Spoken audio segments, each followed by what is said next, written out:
Olá! No segundo domingo do mês de agosto é comemorado o Dia dos Pais.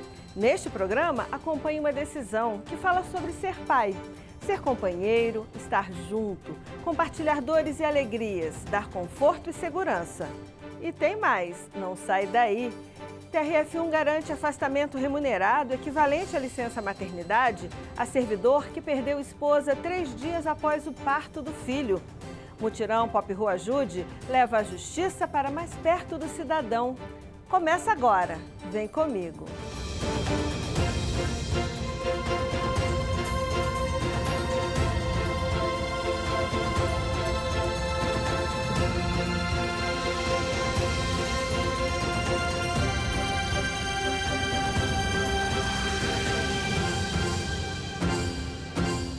Muitas mudanças ocorrem na vida de um homem após tornar-se pai. A paternidade deixa clara a importância de criar memórias afetivas, de ter tempo de qualidade com os filhos, de construir um relacionamento sólido e de amor. E para ajudar nessa construção, uma decisão do TRF1 garantiu a um servidor que perdeu a esposa 3 dias depois do nascimento do filho do casal o direito a um afastamento remunerado, que equivale à licença maternidade. William Nascimento conta pra gente essa história. A chegada de uma criança a um lar pode ser motivo de muita alegria, mas também pode significar certa apreensão. Afinal, ao nascer um bebê, ou mesmo ao se adotar uma criança, nasce também um pai e uma mãe, e com eles uma série de rotinas e responsabilidades. Aos pais trabalhadores é garantido um período de afastamento remunerado, um direito que visa garantir, sobretudo, o bem-estar da criança. No caso dos trabalhadores seletistas, a licença paternidade prevista pela consolidação das leis trabalhistas é de 5 dias úteis, contados a partir da data de nascimento da criança. Se a empresa do trabalhador participa do programa Empresa Cidadã, esse prazo pode chegar a 20 dias, mediante algumas condições.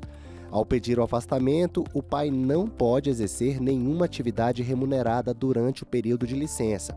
Ele deve pedir a ampliação da licença em no máximo 2 dias úteis depois do parto. O ideal é fazê-lo com alguma antecedência.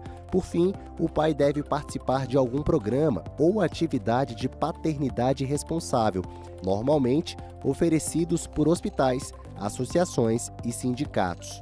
A mesma regra vale para pais adotivos. No caso de servidores públicos, a licença paternidade já é de 20 dias. O fato é que esse período, tanto para quem viveu já a experiência da paternidade, quanto para quem anseia a chegada do primeiro filho, é marcado por expectativas, ansiedades e muitos dilemas enfrentados pelos pais. A advogada especialista em gênero, Mariana Covre, explica a concepção desse benefício. O raciocínio sobre a licença paternidade no Brasil é o mesmo raciocínio para a licença maternidade quando a gente pensa em equidade de gênero.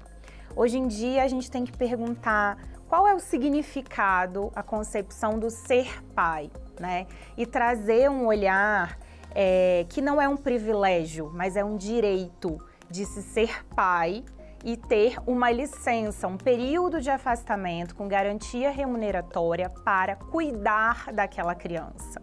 Ter uma proteção daquele núcleo familiar onde aquela criança está chegando. O vendedor Jonathan Bastos viveu na pele a necessidade da licença paternidade ampliada. Após 11 anos de casado, o sonho de constituir uma família floresceu na vida do casal. A esposa engravidou de trigêmeas, mas acabou falecendo após uma complicação decorrente do parto das filhas. No dia seguinte, né, no mesmo horário, eu voltei. Só que quando eu voltei, ela já não estava mais viva. Foi eu pisar lá e, assim, literalmente, eu escutar aquela... Igual cena de filme, que a linhazinha passa no meio do monitor. Sim. E o médico olhou para mim e o senhor é o quê? Eu falei, eu sou o marido dela. Aí ele falou, ela acabou de falecer. Aí, nesse momento, eu estava com outros 2 amigos que subiram comigo. E foi quando, tipo assim, eu só imaginava as minhas filhas, só pensava nelas.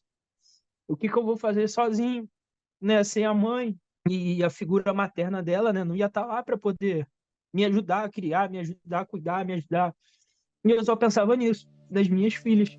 A empresa em que Jonathan trabalha se sensibilizou com a perda do funcionário e resolveu, por conta própria, viabilizar a licença de 4 meses para o trabalhador e ainda esticou o período por mais 2 meses de férias.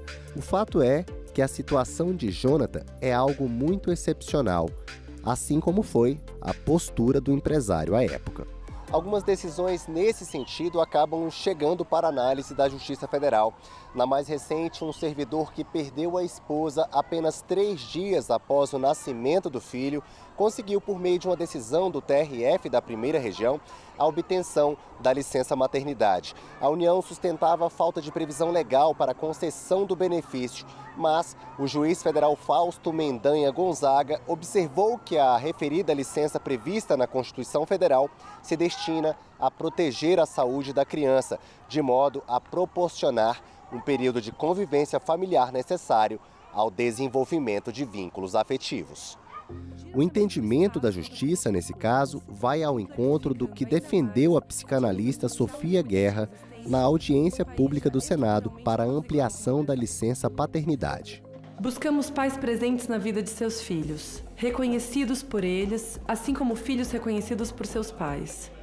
Mas sabemos que a implicação e consequente responsabilização só é possível com a oportunidade de um vínculo. 5 dias de licença paternidade foi um tempo conquistado com muita luta há 36 anos, mas é muito pouco para se construir uma relação perene, que será a base para a nossa vida e nossa posição no mundo como indivíduos biológicos com corpos marcados por afetos. É preciso mais tempo de licença para que um filho e um pai possam se constituir. Atualmente, tramita no Senado Federal o projeto de lei 3.773 de 2023 do senador Jorge Cajuru, que pode ampliar a chamada licença paternidade para 60 dias, podendo chegar a 75 dias no caso das empresas optantes do Empresa Cidadã, além de criar um salário paternidade.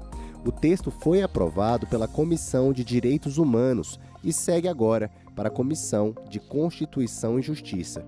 Um país, uma nação que pensa normas, decisões judiciais para os adultos que cuidam de crianças, é um país que pensa nas crianças. É fundamental que a gente tenha saúde mental para os pais, que a gente tenha direitos exercidos pelas organizações públicas ou privadas para os pais, para que as crianças sejam bem cuidadas, né, como foco ali.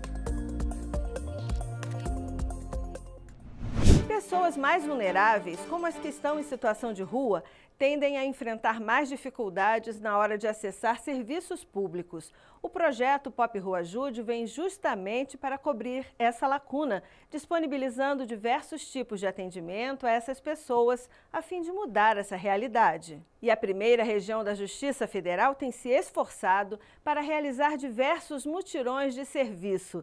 Desde 2021, só a Seção Judiciária do Distrito Federal já realizou 8 edições do Pop Rua Ajude, propiciando a moradores de rua o acesso a perícias judiciais e conciliações que garantiram benefícios previdenciários. Confira com Ana Paula Souza como foi a edição mais recente, realizada esse mês de agosto em Brasília.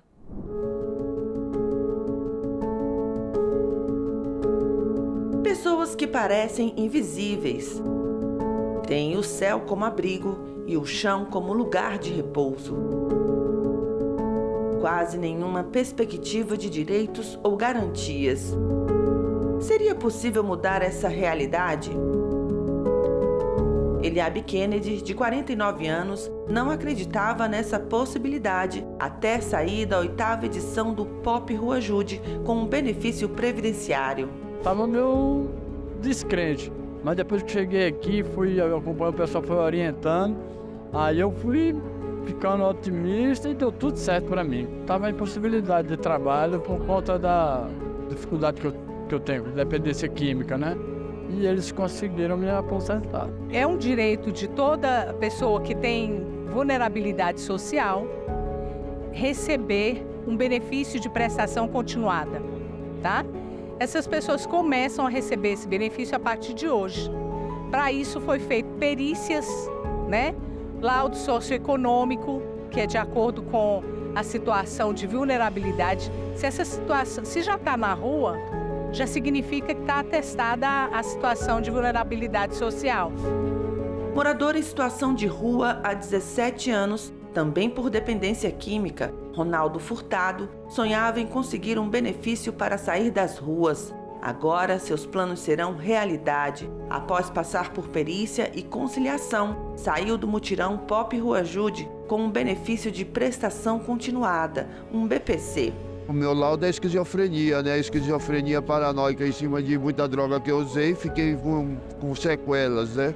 Então aí, graças a Deus, faço meu tratamento direto e cada dia tentando passar de uma melhor para outra. Agora eu vou alugar um cantinho, uma kitnetzinha aqui em cima do orçamento que eu ganhar, né?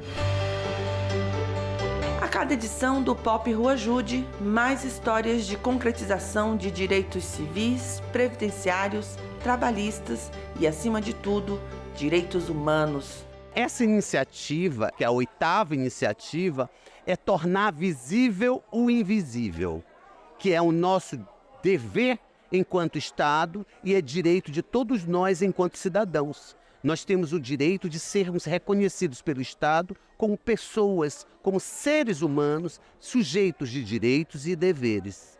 Portanto, as pessoas que estão em situação de rua não são menos sujeitos de direito do que aquelas que estão engravatadas como eu. Todos nós, num conjunto, temos o direito à habitação, temos direito à educação, à saúde, à previdência social e a todas as políticas públicas que o Estado assim oferta. O Pop Rua Ajude é um mutirão para prestar serviços à população em situação de rua, que nasceu a partir da Resolução 425 de 2021 do Conselho Nacional de Justiça, com foco no acesso à justiça e promoção dos direitos humanos. Vários órgãos do sistema de justiça e estaduais se reúnem para prestar serviços na área de saúde, como consultas, vacinação, atendimento odontológico. Além disso, é possível ficar em dia com a Justiça Eleitoral, emitir documentos, tirar nada consta, procurar vaga de trabalho, receber consultoria pela Defensoria Pública e Justiça do Trabalho. Princípio da simplicidade, princípio do acesso, o princípio da informalidade, as itinerâncias. Então isso quebrou o paradigma do juiz formal, de gabinete, e veio o juiz ao local do conflito. Aula de sensibilização, que eu posso chamar, né? Ação itinerante da justiça, são aulas de humanização do ser humano. A 8ª edição do Pop Rua Ajude, da Seção Judiciária do DF, aconteceu aqui no Centro Pop de Brasília, em um espaço central na capital do país. E os moradores em situação de rua contaram com oferta de serviços relacionados à cidadania, disponibilizados em diversos estandes de atendimento. E todos os agentes públicos envolvidos não mediram esforços para que as demandas trazidas fossem resolvidas. A primeira região da Justiça Federal, por meio da Seção Judiciária do DF, participa ativamente do projeto desde a primeira edição, em 2021. E nesta iniciativa mais recente, em 1º de agosto, mais de 300 pessoas em situação de rua receberam algum tipo de atendimento. A Polícia Civil emitiu 48 novas identidades. A Defensoria Pública fez 70 atendimentos entre orientação jurídica, pedido de segunda via de certidão de nascimento e casamento e emissão de voucher para segunda via de identidade. A Justiça Federal atermou 40 pedidos de benefícios previdenciários e um de naturalização. E o Centro de Conciliação Judicial do DF, o CEJUC, fechou 55 acordos para a concessão de benefícios previdenciários, após a realização de 45 perícias judiciais. Sem discurso, sem abstração, é o direito aqui real acontecendo. Acordos são feitos aqui, a gente assina na hora, então nós temos que nos engajar bastante. Os mutirões têm que ser perenes, têm que continuarem, tem que continuar acontecendo. Essa edição do Pop Rua Ajude também foi marcada pelo treinamento de 122 procuradores federais da Advocacia Geral da União, que participaram das conciliações e poderão colaborar em outros mutirões pelo país, ajudando na realização de acordos para pessoas em situação de rua. O que nós podemos ensinar aos novos membros? Nós podemos ensinar a ser servidores públicos, a mostrar como a política pública que a gente trabalha todos os dias, ela pode chegar e mudar a vida das pessoas e, no caso, das pessoas que mais precisam. Então, isso foi uma ideia para poder mostrar para quem está trabalhando com a justiça, os bacharéis em direito, os advogados, os procuradores federais, como é que é a situação das pessoas que moram nas ruas e como a gente pode usar o nosso trabalho, o nosso cargo, para sermos agentes de mudança. Excelência para cá, ministro para cá, não adianta. Então a gente tem que ser acessível a eles, são pessoas maravilhosas, são pessoas que cada uma tem uma história de superação. Estarem aqui não é fácil estar na rua, são heróis, sabe? Os heróis do dia a dia e são muito massacrados pela invisibilidade social, jurídica, humana.